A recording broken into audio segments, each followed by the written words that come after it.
तो बिना बुलाए राम जी जाएंगे तो इनकी मर्यादा के विरुद्ध व्यवहार होगा। इसलिए आम के बगीचे में रुक गए।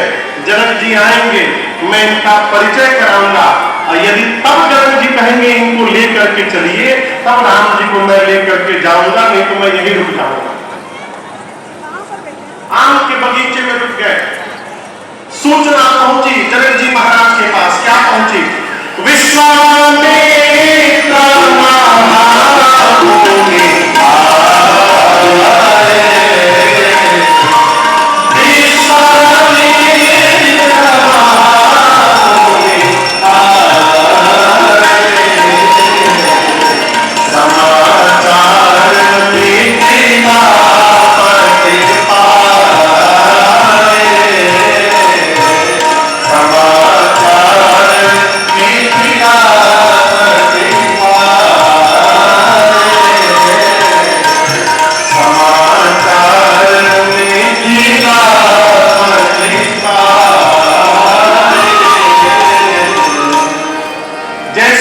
महामुनि जनक जी महाराज को दौड़ कर गए। और यहाँ दर्शन करिए, अकेले नहीं गए, संग सचिव सुचि भूरि भट सेवक वर दूर या। संग सचिव सुचि भूरि भट भूसुर वर दूर या। चले मिलन मुनि नायक ही श्री जनक जी विश्वामित्र जी से मिलने अकेले नहीं गए। इसको प्रोटोकॉल कहते हैं। भारत में भी नियम है, मर्यादा है। किसी देश के यदि प्रधानमंत्री आएंगे तो कौन रिसीव करने जाएगा एयरपोर्ट पर? किसी देश के राष्ट्रपति आएंगे तो कौन जाएगा? होम मिनिस्टर आएगा तो कौन जाएगा? ये मर्यादा है। विश्वामित्र महामुनि आए हैं, ऐसा सुनकर स्वयं मिथिलापति गए जनक जी। और अकेले नहीं गए, साथ में मंत्रीगण है, बिरदावली गाने वाले भाट है, ब्राह्मणों की टोली है, उनके गुरुदेव भगवान सतानंद जी है।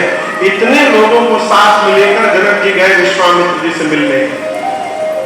और जाने के साथ ही विश्वामित्र जी के चरण में जनक जी महाराज ने कीन्हा प्रणाम चरण हरिमा। श्री चरण में माथा समझ में आ रहा है? माथा माने सिर।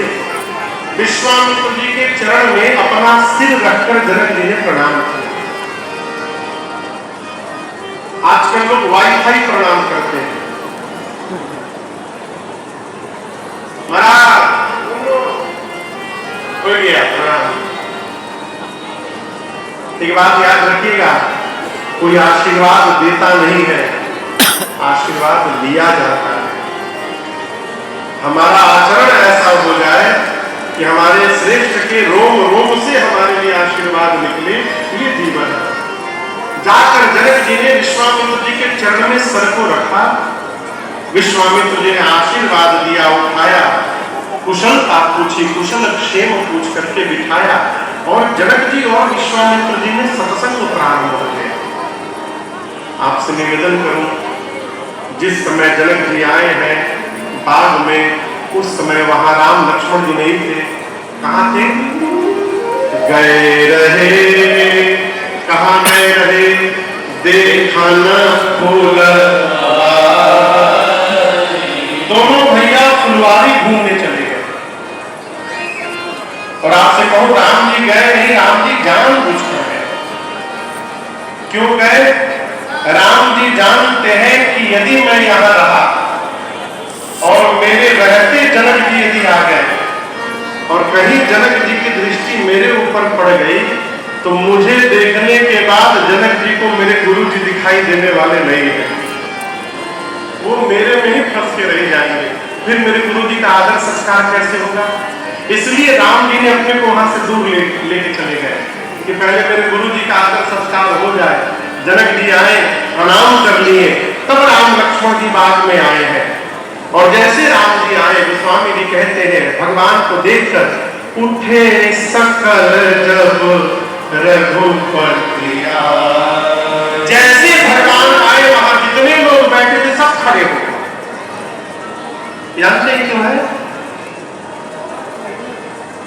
जिसको बताना नहीं पड़ता कि हम श्रेष्ठ हैं।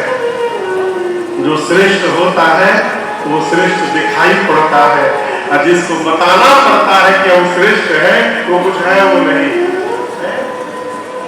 मेरे प्रभु आए सब अपने आप खड़े हैं। विश्वामित्र जी ने राम जी को बगल में बिठाया, आप दर्शन करिए।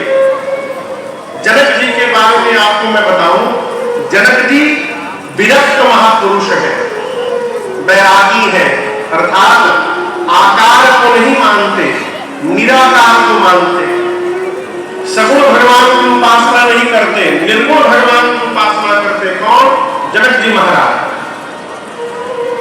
निराकार को मानने वाले जनक जी जैसे मेरे सरकार को देखे सब निराकार भूला है और भगवान के रूप में अनुराग है। जनक जी महाराज विश्वामित्र जी से कहने लगे कि सत्संग बंद किया जाए, पहले हमको ये बताइए, कहु नाथ इस सुंदर गोपालक मुनि कुल तिलक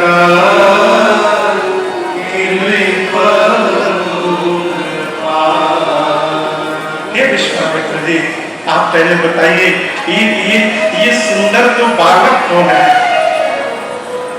क्या आप लोग के साथ आए हैं? किसी मुनि के लड़के हैं क्या? विश्वामित्र जी बोले नहीं।